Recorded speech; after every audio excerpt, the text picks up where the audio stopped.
16절입니다. 16절에는 매로 친 다음 풀어주겠소인데 빌라도의 결론은 매질이나 하고 놓아주겠다는 것입니다.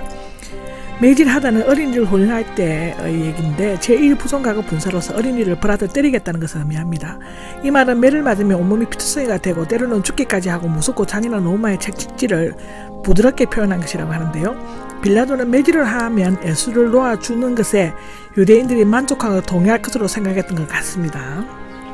마가복음 15장 15절에 나옵니다. 그러나 어떤 이유에서든지 죄 없는 사람을 채찍질하는 것은 불법이었습니다. 17절인데요. 17절에는 고대 권위 사본들에는 없지만 어떤 사본들에는 있습니다. 명절이 되면 반드시 한 사람을 놓아주었다는 것인데 아마도 마태복음 27장 마가복음 15장으로 인용된 것 같습니다. 18절입니다. 18절은 바라바를 풀어주시온데 바라바의 뜻은 아랍어로 바르와 아바의 합성으로 아버지의 아들이란 뜻이라고 합니다. 무리들은 폭동과 살인죄를 지은 아버지의 아들을 풀어달라고 했지만 하나님 아버지의 참된 아들은 없애버리라고 외쳤습니다.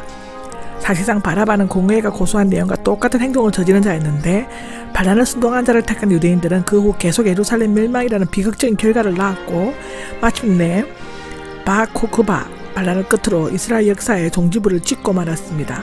바라바에 대해서는 마태복음 27장 16절에 설명을 하였습니다.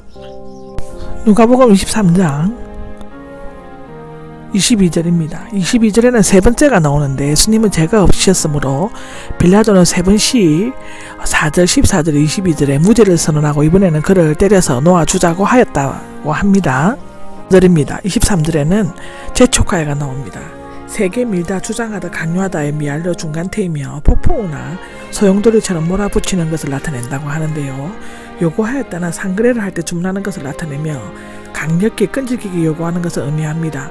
그들의 소리가 이겼다인데 이 이겼다는 능가하다, 대항하다, 승리하다의 미알료형으로 빌라도가 그들과의 거래에서 밀리고 굴복한 것을 나타냅니다. 정의가 불법적인 목소리를 묻히고만 비극적인 순간이었습니다. 빌라도는 이미 로마 통치권자로서의 자격을 잃을 것이나 마찬가지였으므로 6년 후에는 마침내 추방되고 말았습니다. 그때가 AD 36년이었습니다. 그는 비록 유대인들의 요구대로 행하였지만 그 궁극적인 책임을 결코 면할 수가 없었습니다. 역사는 십자가에 못 박은 장본인들을 빌라도도 영원히 기억하고 있습니다. 본디에게 고난을 받아서 십자가에 못 박혀 죽으시고 라는 성경이 있습니다. 26절에서 43절에는 예수님께서 십자가에 못 박힌 것에 대해서는 마태복음 27장, 마가복음 15장, 요한복음 19장에 언급되어 있습니다. 26절은 그들은 예수님을 끌고 가다가 나오는데 마태와 마가와 달리 누가는 빌라도가 유대인의 요구와 뜻대로 선고했기 때문에 예수님을 끌고 가는 그들은 로마 군인이 아니라 유대인으로 되어 있으며 십자가형 집행자는 처음부터 끝까지 유대인이었던 것 같은 인상을 주고 있습니다. 군인은 그것을 바라보고 조롱하는 자와 존경하는 자로 나뉘었다고 하는데 시몬이라는 어떤 구레네 사람 십자가를 지우고 예수님 뒤를 따라가게 하였다는데 그 구절은 십자가를 지고 나를 쫓으라 말씀에 맞춘 것으로 볼 수 있다고 하는데요. 누가는 이미 헤롯과 그의 군인들이 예수님을 무시하고 조롱한 일에 대해 기록했기 때문에 빌라도의 군인들이 저지른 일들에 대해서는 생략하고 있습니다. 마태복음 27장, 마가복음 15장에 기록되어져 있습니다.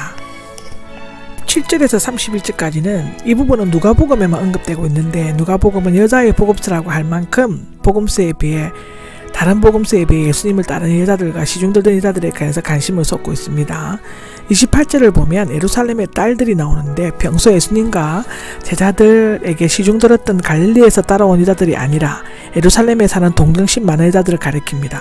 예루살렘의 딸들은 구약시대부터 예언자들이 흔히 예루살렘 거주민들이나 유대민족 전체를 비유적으로 표현할 때 많이 사용했던 것 명칭이라고 합니다.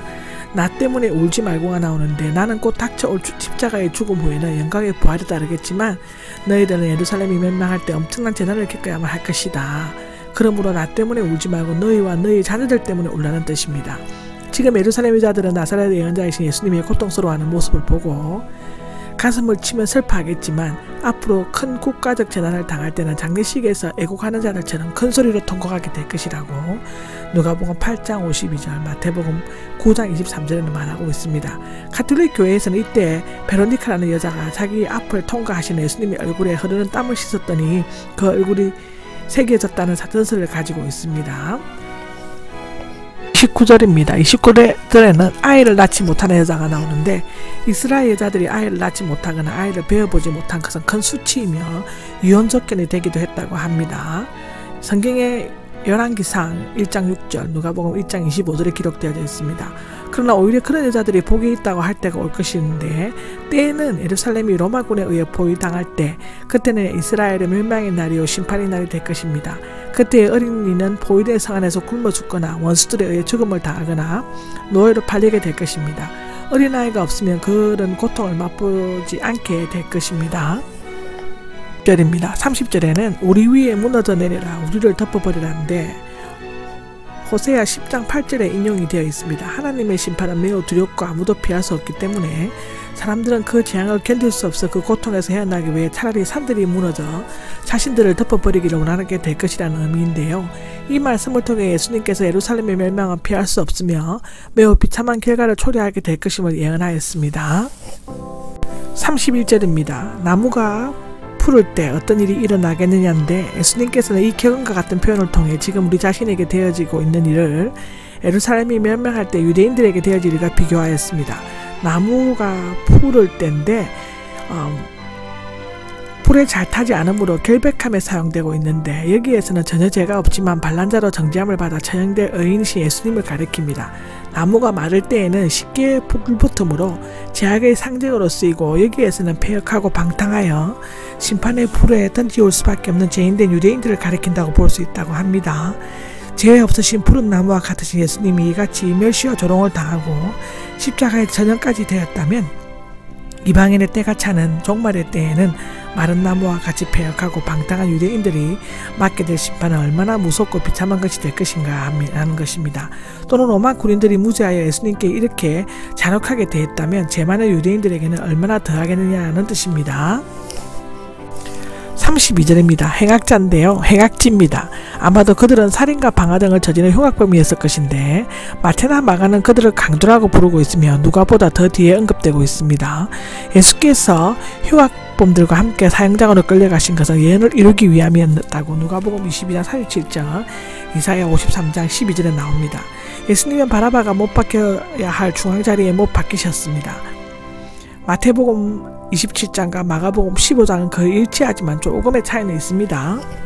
13절입니다. 33절에는 해골이라고 하는 곳인데 다른 복음서에는 히브리어 또는 아랍어로 골고다라고 되어 있습니다. 마태복음 27장 33절, 마가복음 15장 22절, 요한복음 19장 17절에는 그렇게 되어 있습니다. 누가는 단지 그 번역한 뜻만 쓰고 있는데 여기에서 영어 칼브리가 유래되었다고 합니다. 아마도 이방인 누가가 이방인 독자에게 굳이 히브리명을 바뀔 필요가 성을 느끼지 못한 것 같은데 아마도 사형된 사람의 해골들이 많이 있었기 때문이 아닌지 아니면 언덕 모양이 해골같이 생겼기 때문인지는 확실하지 않다고 합니다. 들에 보면 아버지 저들을 용서해 주십시오 알지 못하기 때문입니다가 나옵니다. 십자가 위에서의 기도 즉 가장 치른 중 첫 번째 기도이며 누가에만 있습니다. 몇 사본 등에는 없고 고대 권위사본들에는 있으며 그 진정성과 순수성의 의심의 여지가 없다고 합니다. 저들을 못 받고 있는 로마 군병뿐만 아니라 사내들인 공회 회원들과 그 업무에 가담한 모든 죄인들을 가리키고 있는 것으로 볼 수 있습니다. 옷을 나눠 가졌다는 사형수의 소지품은 집행인들이 취하였는데 이 일로 예언이 성취되었다고 시편 22장 18절에는 기록되어져 있습니다. 35절에는 비웃으면서가 나오는데 코웃음을 쳤다는 뜻이라고 하고 이곳과 16장 14절에만 나옵니다. 시편 22장 7절의 성취이죠. 군인들도 예수님을 비우는데 하나가 되었습니다.